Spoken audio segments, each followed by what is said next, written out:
Hi everyone, once again welcome back to my channel learn mathematics. और आज के इस वीडियो में हम कंटिन्यू करने वाले हैं अपना linear equation in one variable chapter को ही, जो कि क्लास 8 का है and this is your chapter number 2।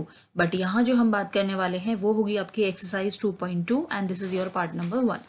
Part number 1 यानी कि हम यहाँ पे कुछ क्वेश्चन डिस्कस करेंगे और बाकी के क्वेश्चंस के लिए आप वीडियोस को देखते रहिए। तो वहाँ पे हमारे part 2 and part 3 and further इस तरीके से डिवाइड होंगे। सारे क्वेश्चंस एक साथ में ना बताने का जो मेरा मकसद है वो यही है कि आपको कन्फ्यूजन ना हो, क्योंकि अगर एक साथ बहुत सारी चीज़ें बता दी जाएंगी तो आपको समझने में प्रॉब्लम होगी। So one by one step by step चलेंगे तो आपको समझने के लिए ईजी होगा। इससे पहले वाला वीडियो जो है मैं ऑलरेडी मेरे चैनल पे अपलोड है, अगर आपने वो नहीं देखा तो आप उसको ज़रूर से देख लीजिए सो दैट कि आपको अच्छे से समझ में आ जाएगा कि क्या चीज़ थी, क्योंकि वहाँ पे बहुत बेसिक क्वेश्चंस के बारे में हमने डिस्कस किया था जो कि आपके एक्सरसाइज 2.1 थी। अलॉन्ग विद दिस जो linear equation in one variable का चैप्टर पूरा एक्सप्लेनेशन है वो भी ऑलरेडी चैनल पे अपलोडेड है, वो भी देख सकते हैं। अगर वो भी नहीं देखा आपने तो उसका लिंक भी मैं आपको डिस्क्रिप्शन बॉक्स में दे दूंगी या फिर आपको आई बटन पे मिल जाएगा, तो आप वहाँ पे जाके चेक कर सकते हैं। सो चलिए ओके सबसे पहले हम बात जो करेंगे वो आज एक्सरसाइज 2.2 हम क्योंकि डिस्कस करने वाले हैं, तो आज हम क्वेश्चन नंबर 1 पहले डिस्कस कर लेते हैं।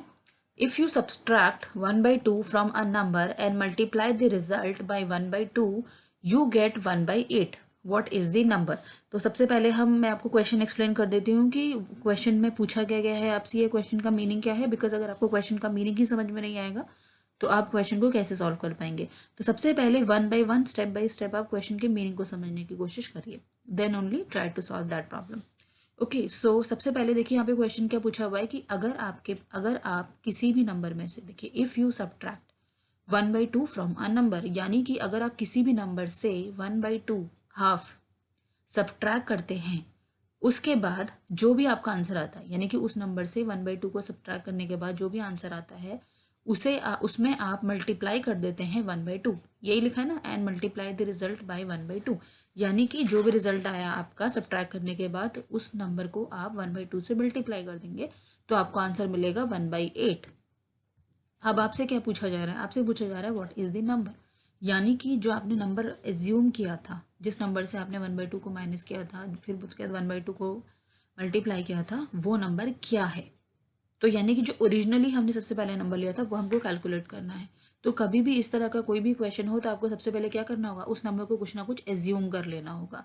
और एज्यूम मैं 2, 3, 4 तो कर नहीं सकती बिकॉज आई डोंट नो कि वो नंबर क्या हो सकता है। तो इसीलिए ऐसे वाले केस में हम उस नंबर को either we can take x, either we can take y, either we can take z, यानी कि आप x y z a b c कुछ भी एज्यूम कर सकते हैं अपनी कन्वीनियंट के अकॉर्डिंग। तो इससे क्या होगा कि आप एक जनरल वेरिएबल ले लेंगे और उसके बाद जो भी उस वेरिएबल की वैल्यू आएगी वो हमारा फाइनली आंसर होगा। सो this is the way of doing that type of questions. Okay यहाँ पे हमने क्या किया है, उस नंबर को मैंने एज्यूम किया है यहाँ पे y। ओके आप कुछ और भी वेरिएबल ले सकते हैं, a to z आप कुछ भी ले सकते हैं। सो है we have taken the variable y for solving this. So चलिए अब हम अकॉर्डिंग टू क्वेश्चन के हिसाब से हम चलते हैं जैसे जैसे वहाँ पे पूछा गया है। अगर आप स्टेप बाय स्टेप चलेंगे तो आपका बिल्कुल भी मिस्टेक नहीं होगी। Okay so let the number be y। अब हमने क्या किया, अब देखिए हम अकॉर्डिंग टू क्वेश्चन चलेंगे। हमने क्या बोला था यहाँ पे स्टार्टिंग में कि जो भी आपका नंबर है उसमें से 1/2 को माइनस करना है। तो y मैंने नंबर लिया था, इसमें से मैंने माइनस कर दिया 1/2 को, तो फर्स्ट इक्वेशन सॉल्व हो गई हमारी। उसके बाद इसमें क्या पूछा गया था कि जो भी आंसर आता है उसको मल्टीप्लाई कर देंगे 1/2 से। तो ये देखिए ये हमारा ब्रैकेट में ले लिया मैंने। अब इसको सॉल्व करके जो भी आंसर आएगा उसको हमें मल्टीप्लाई करना है 1/2 से। यही क्वेश्चन में पूछा गया है तो वही हमने किया। और उसके बाद हमारा आंसर क्या आता है 1/8। तो आंसर हमेशा इक्वल टू के बाद ही आता है, तो इसलिए इक्वल टू 1/8। तो बिल्कुल जो हमसे क्वेश्चन में बोला गया था हमने वही चीज़ लिख दी। अब आपके पास यहाँ सारी वैल्यूज़ हैं, बस आपको वाई कैलकुलेट करना है। तो आप अपनी 7th क्लास या प्रीवियस क्लासेस में पढ़ चुके होंगे how to calculate the y. और इससे पहला वाला जो वीडियो है यानी कि एक्सरसाइज 2.1 जो है उसमें यही चीज़ सिखाई हुई है कि किसी भी वेरिएबल की वैल्यू कैसे निकालते हैं। तो अगर आपको फिर भी स्टिल कोई भी कन्फ्यूजन है तो आप वहाँ पे जाके चेकआउट कर सकते हैं। तो यहाँ पे आपको क्या होगा कि वाई की वैल्यू आप निकाल सकते हैं। तो वहाँ पे पहले आप देख लीजिए किस तरीके सॉल्व करना, तो यहाँ पे आपके लिए फिर ईजी हो जाएगा। ओके तो यहाँ पे हमने क्या किया, अब देखिए यहाँ पे इस 1/2 को हमने अल्टर मल्टीप्लाई कर दिया, बीच में मल्टीप्लाई का साइन है ना, तो 1/2 को हमने मल्टीप्लाई किया तो कितना आएगा y/2। 1/2 को इससे भी मल्टीप्लाई करेंगे तो कितना आएगा 1/4। इज इक्वल टू 1/8, तो यहाँ पे ऑलरेडी था। ठीक है, अब ये y/2 को एज इट इज़ हमने लिख दिया, क्योंकि मैंने आपको बताया था प्रीवियस वाले एक्सरसाइज में कि जिस भी चीज़ की वैल्यू हमें निकालनी होती है उसको हम लेफ्ट हैंड साइड में लिखते हैं, उसके अलावा जितने भी हमारे वैल्यूज़ होती है उसको हम राइट हैंड साइड में लेके जाते हैं। तो y/2 की हमें वैल्यू, अब आप कहेंगे y/2 की नहीं चाहिए, हमें चाहिए मेनली y, लेकिन क्योंकि y के साथ ही है ये, तो इसलिए अभी इस टाइम पे हम इसे यहीं रखेंगे, उसके बाद हम इसे चेंज करेंगे। ओके, तो 1/8 ऑलरेडी था यहाँ से 1/4 को हम यहाँ लेकर आ गए, तो ये प्लस 1/4 आ जाएगा। अगर आपको कुछ भी कन्फ्यूजन है तो आप इससे प्रीवियस वाला वीडियो ज़रूर देखिए, आपको सारी चीज़ें क्लियर हो जाएंगी कि हम यहाँ पे ऐसा क्यों कर रहे हैं। ओके, फिर नेक्स्ट स्टेप में हमारा y/2 एज इट इज़ रहेगा। अब हम इन दोनों को यहाँ पे जो है वो हम सॉल्व करेंगे।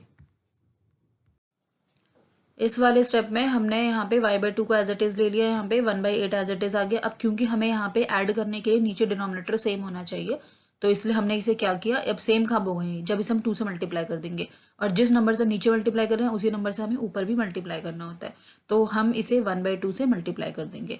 तो ये आ जाएगा यहाँ पे आ जाएगा 2/8। 2 तो सॉरी, हमने नीचे 2 से मल्टीप्लाई किया था तो ऊपर भी 2 से मल्टीप्लाई करेंगे, राइट।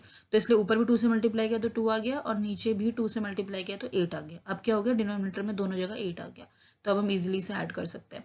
और इसका एक तरीका और है, आप एलसीएम लेके भी कर सकते हैं इसे। तो आप जो है एलसीएम लेंगे तो आपका एलसीएम 8 आ जाएगा, तो भी आपका यही वैल्यू आएगी नेक्स्ट जो स्टेप आएगा। सो आप चाहे तो एलसीएम लेके सॉल्व कर लीजिए, या फिर ये वाला तरीका लेके सॉल्व कर लीजिए, जो भी आपके लिए ईजी हो। तो यहाँ पे एज इट इज़ y/2 आ गया। यहाँ पे देखिए अब हम इजीली ऐड कर सकते हैं, तो 2 + 1 ऊपर आ गया और नीचे आ गया 8, तो ये हो गया 3/8, और यहाँ पे y/2 था। अब यहाँ पे जब हमारी सिंपल इक्वेशन आ गई, अब हम यहाँ पे सिर्फ y को रखेंगे, और ये मैंने आपको बताया था कि कोई भी चीज़ डिवाइड में होती है तो वह इस तरफ आके मल्टीप्लाई में हो जाती है। तो यहाँ पे 2 इस तरफ लेकर आएंगे तो मल्टीप्लाई 2 हो जाएगा। सो 3/8, यानी कि ये क्या हो गया, अब 2 से हम 8 को कैंसिल करेंगे तो ये आ जाएगा 3/4, यानी कि y की वैल्यू हमारी आई 3/4। इट मीन्स कि जो भी हमारा ओरिजिनल नंबर था जिसको हमें निकालने के लिए बोला गया था वो हमारा y नंबर था, और उसकी वैल्यू कितनी आई है 3/4, और हमसे यही पूछा गया था व्हाट इज द नंबर, यानी कि वो नंबर है 3/4। Okay, is that clear to all? So this is your question number 1। Similarly हम क्वेश्चन नंबर 2 को भी सॉल्व करेंगे। चलिए चलते हैं क्वेश्चन नंबर 2 पे। ओके, तो सबसे पहले क्वेश्चन नंबर 2 हम पढ़ लेते हैं, उसके बाद हम देखेंगे कि यहाँ पे क्या चीज़ हो रहा है। So the perimeter of a rectangular swimming pool is 154 meter. Its length is 2 meter, more than twice its breadth. What are the length and the breadth of the pool? Okay, यानी कि एक रेक्टेंगुलर स्विमिंग पूल है, जिसकी swimming pool है एक, basically उसकी shape जो है वो रेक्टेंगुलर है। अब रेक्टेंगुलर में हमारी दो चीज़ें होती हैं, इनफैक्ट हमारी लेंथ हो गया, ब्रेथ हो गया, उसके बाद पेरीमीटर हो गया और एरिया हो गया। पेरीमीटर एरिया आप अपने प्रीवियस क्लासेस में पढ़ चुके हैं, तो उसी से रिलेटेड यहाँ पे हमें सॉल्व करना है। तो यहाँ पे हमें पेरीमीटर जो है वो यहाँ पे दे दिया गया है उस स्विमिंग पूल का, जो कि है 154 मीटर। अब लेंथ भी हमें दे दी है 2 मीटर है, और ब्रेथ जो है वो हमें नहीं दी हुई है, सॉरी। हमें जो है वो लेंथ जो है, ना हमें यहाँ पे लेंथ दी हुई है ना यहाँ पे हमें ब्रेथ दी हुई है। हमें सिंपल ये बोला गया है कि लेंथ जो है वो 2 मीटर ज़्यादा है जितनी उसकी ब्रेथ है, यानी कि उस स्विमिंग पूल की कुछ ब्रेथ होगी ऑब्वियसली, जो हमें नहीं पता। जैसे कि प्रीवियस वाले क्वेश्चन में हमने कहा था, जो चीज़ हमें नहीं पता होती उसे हम एज्यूम करते हैं, उसे x y z कुछ भी ले लेते हैं। तो यहाँ पे वी आर टेकिंग y, तो यानी कि ब्रेथ जो है वो y है अगर, तो लेंथ कितनी होगी उससे 2 मीटर ज़्यादा, यानी कि y+2। Okay, so its length is 2 metre more than twice its breadth. Okay, यानी कि ब्रेथ जो है वो भी ट्वाइस है, 2 गुना ज्यादा है। तो पहले मुझे कुछ जो है वो उसकी ब्रेथ लेनी पड़ेगी, ठीक है, फिर उसके बाद उसे ट्वाइस करना पड़ेगा और उसमें 2 ऐड करना पड़ेगा, वो हमारी होगी length. Is that clear to all?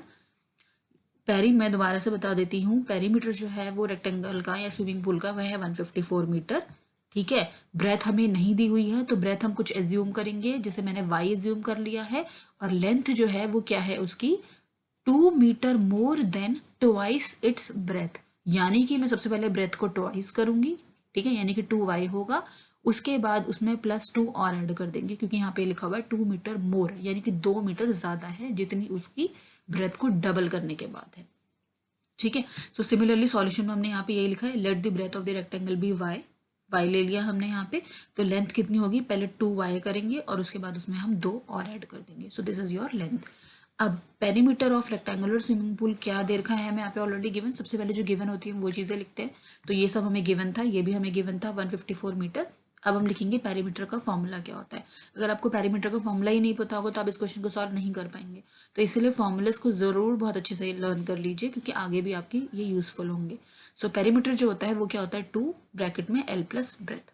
ठीक है, ये हमारा होता है फॉर्मूला। अब आपके पास लेंथ भी है, ब्रेथ भी है, पेरीमीटर भी है, तो जो y है उसकी वैल्यू निकल जाएगी। अब हम क्या करेंगे, नेक्स्ट स्टेप में हम सिंपल वैल्यूज पुट कर रहे हैं। ठीक है, सो हमने पहले लेंथ देखिए 2 लिखा, हमने ब्रैकेट के बाहर 2 लिखा। लेंथ कितनी थी हमारी यहाँ पे 2y प्लस 2, और ब्रेथ कितनी थी y, तो हमने ब्रैकेट क्लोज कर दिया इज इक्वल टू, और हमारा पेरीमीटर कितना था 154, तो इक्वल टू 154 हमने लिख दिया। ठीक है, अब देखिए यहाँ पे क्या हुआ, अब ये तो सॉल्व हो जाएगा, 2y प्लस वाई मिलके कितना हो जाएगा 3y plus 2 is equal to 154। अब यहाँ पे हमने क्या किया, इस 2 को हम यहाँ लेकर आ गए ताकि हमारा इक्वेशन ईजी सॉल्व हो जाए। तो 3y प्लस 2 बचा यहाँ पे, 154 डिवाइड बाई 2 हुआ। अब यहाँ पे 3y, अब हम इसको भी इस तरफ लेके आएंगे। बताया था ना कि जिस वैल्यू हमें जो चाहिए बस उसी को यहाँ रखेंगे, बाकी सब चीज़ों को हम लेफ्ट हैंड साइड में भी। अब आप चाहे तो ये दोनों स्टेप एक साथ भी कर सकते थे, चाहे तो अलग अलग भी, बट मैं आपको यही सजेस्ट करूँगी कि आप अलग अलग ही करिए। नो प्रॉब्लम, आपके स्टेप्स बढ़ जाएंगे बट आपकी मिस्टेक्स नहीं होंगी इन सब चीज़ों की वजह से। ओके, सो यहाँ पे देखिए ये कितना आया, अब हम 2 से डिवाइड करेंगे 154 को, तो कितना आया 77। ठीक है, इस 2 को हम यहाँ लेकर आ गए थे तो ये -2 हो गया। सो 3y इज इक्वल टू 75। अब y की वैल्यू निकालने के लिए 3 यहाँ पे डिवाइड में चला जाएगा, तो 75 डिवाइड बाई 3, जो कि y हमारा कितना हो गया 25 मीटर। ठीक है, सो इसका मतलब मेरी जो है ब्रेथ जो है वो तो 25 मीटर निकल गई। अब मुझे क्या निकालनी है, लेंथ। इसमें क्वेश्चन यही पूछा था ना, लेंथ एंड ब्रेथ दोनों चीज़ें निकालनी है। तो ब्रेथ तो मेरी निकल गई 25 है। कैसे निकली, क्योंकि ब्रेथ हमने y एज्यूम करी थी और y की वैल्यू आई 25, तो इसका मतलब ब्रेथ हो गया मेरा 25। अब लेंथ की क्या थी वैल्यू 2y प्लस 2, तो इसकी जगह पे y की वैल्यू पुट करेंगे हम इस इक्वेशन में। सो 2 इंटू 25 प्लस 2, तो ये कितना हो गया 25 इंटू 250 प्लस 2 52। यानी कि मेरी जो स्विमिंग पूल है, हमारा जो स्विमिंग पूल है उसकी लेंथ जो है वो है 52 मीटर, ब्रेथ जो है वो है 25 मीटर, और उसका पेरीमीटर जो है वो 154 मीटर है। सिमिलरली अगर अब आपको सारी चीज़ें पता चल गई हैं तो आप एरिया भी निकाल सकते हैं स्विमिंग पूल का। मान लीजिए यहाँ पे एक क्वेश्चन ऐड कर दिया जाता, आपके एग्जाम में आ जाएगा कि आप इसका एरिया भी निकालिए। ये सारी चीज़ों के बाद एक चीज़ और ऐड कर दी जाएगी कि आप एरिया भी निकालिए। तो सब कुछ आपके पास है, एरिया का फॉर्मूला आपको पता ही है, तो आप सिमिलरली एरिया भी निकाल सकते हैं। तो इस तरीके से हमने क्वेश्चन नंबर 2 सॉल्व किया। आई होप आपको बहुत अच्छे से समझ में आ गया होगा। चलिए चलते हैं third. The base of n isosceles triangle is 4/3 centimetre या फिर 4/3 centimetre. The perimeter of a triangle is 4 2/15 centimetre. What is the length of either of the remaining equal side. Okay, अब देखिए सबसे पहले आपको बेसिक टर्म्स पता होनी चाहिए। यहाँ पे क्या पूछा गया है कि एक आइसोसेलेस ट्राइंगल है जिसका बेस जो है वो है 4/3 यानी कि 4/3 centimetre. The perimeter of a triangle is, अब देखिए आइसोसेलेस ट्राइंगल वो ट्राइंगल होता है जिसकी, ट्राइंगल को हम सबको पता है कि ट्राइंगल की 3 साइड्स होती हैं। अब 3 साइड्स में से आइसोसेलेस ट्राइंगल में क्या होता है, 2 साइड जो होती हैं वो सेम होती है और एक अलग होगी। कोई भी 2 साइड सेम होगी, यानी कि अगर मान लीजिए एक साइड 2 है तो दूसरी भी 2 होगी, एक साइड 5 है तो दूसरी भी 5 होगी, और तीसरी साइड जो है वो डिफरेंट होगी। This is the property of isosceles triangle. तो आपको बेस दे दिया है 4/3 सेंटीमीटर, ठीक है, और पेरीमीटर भी दे दिया है जो कि आपका है 4 2/15 सेंटीमीटर। अब आपको निकालना है length of either of the remaining equal side, यानी कि आपको जो 2 इक्वल साइड है उनका नहीं दिया हुआ, वो आपको यहाँ पे इस क्वेश्चन में कैलकुलेट करनी है। उसके अलावा जो थर्ड साइड है वो दे रखी है और पेरीमीटर भी दे रखा है।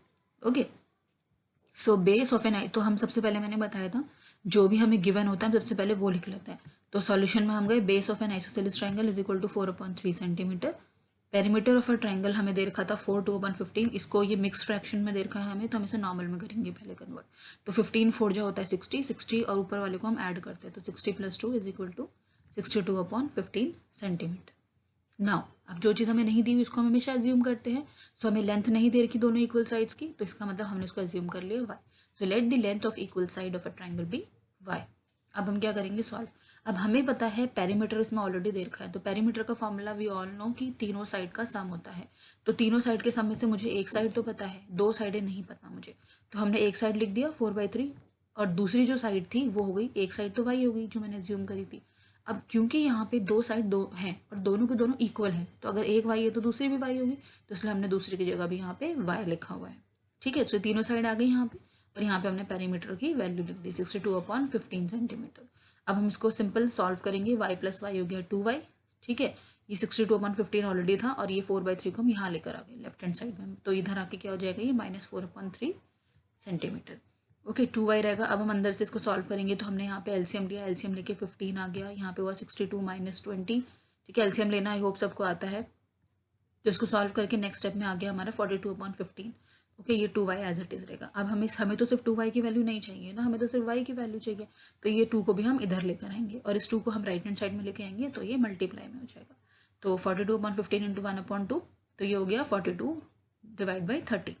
ठीक है, सो y की वैल्यू आई। अब ये फर्दर और जो है वो कैंसिल हो सकता है, तो इसलिए हमने क्या किया, y इज इक्वल टू 7/5। यानी कि मेरी जो आइसोसेलेस ट्रायंगल है उसकी एक साइड जो है वो 7/5 है, और क्योंकि दूसरी साइड जो थी वो भी इसी के इक्वल थी, तो इसका मतलब दूसरी साइड जो है वो भी 7/5 सेंटीमीटर है। So the length of either of the remaining equal sides are 7/5 centimetre. Okay, so इस तरीके से हमने जो है वो इस क्वेश्चन को सॉल्व किया। सो अगर आपको आइसोसेलेस ट्रायंगल की प्रॉपर्टी ही नहीं पता होती तो आप इस क्वेश्चन को नहीं सॉल्व कर पाते। सो प्रॉपर्टीज बहुत अच्छे से लर्न कर लीजिए, फर्स्ट थिंग। सेकंड थिंग, फॉर्मूले तो बहुत ही ज़्यादा मस्ट है, विदाउट फॉर्मूले आप इस एक्सरसाइज को बिल्कुल भी सॉल्व नहीं कर सकते। थर्ड चीज़, अपनी अंडरस्टैंडिंग पावर को थोड़ा सा बढ़ाइए कि जो भी इक्वेशन में पूछा गया है उसको पहले समझिए, जो जो चीज़ें गिवन है उसको लिखिए, जैसा क्वेश्चन में पूछा गया इक्वेशन बनाइए and then start solving it. So इस तरीके से आप कभी भी सॉल्व करेंगे तो आपकी कोई भी मिस्टेक नहीं होगी। सो आज की इस एक्सरसाइज में यही 3 क्वेश्चन है। आई होप आपको बहुत अच्छे से समझ में आया होगा। स्टिल अगर आपको कोई भी डाउट लगता है, कोई भी क्वेश्चन नहीं समझ में आता, तो you can write me on my comment section. I will definitely help you in solving these problems. मैं दूसरे तरीके से भी समझाऊंगी या अगेन आपको कोशिश करूंगी समझाने की, but let me know in my comment section. So आज के लिए बस इतना ही। अगर वीडियो अच्छी लगी तो वीडियो को लाइक ज़रूर कर दीजिए, अपने सभी फ्रेंड्स के साथ शेयर कर दीजिए, और चैनल सब्सक्राइब नहीं किया तो चैनल को सब्सक्राइब भी कर दीजिए, और बेल नोटिफिकेशन ज़रूर से हिट करिए, बिकॉज अगर बेल नोटिफिकेशन हिट नहीं किया होगा तो आपको आगे आने वाली वीडियोज़ के नोटिफिकेशन नहीं मिलेंगे। सो मिलते हैं अपनी नेक्स्ट वीडियो में पार्ट सेकंड के साथ में, अगेन इसी chapter linear equation in 2 variable, sorry in 1 variable. So till then, bye bye.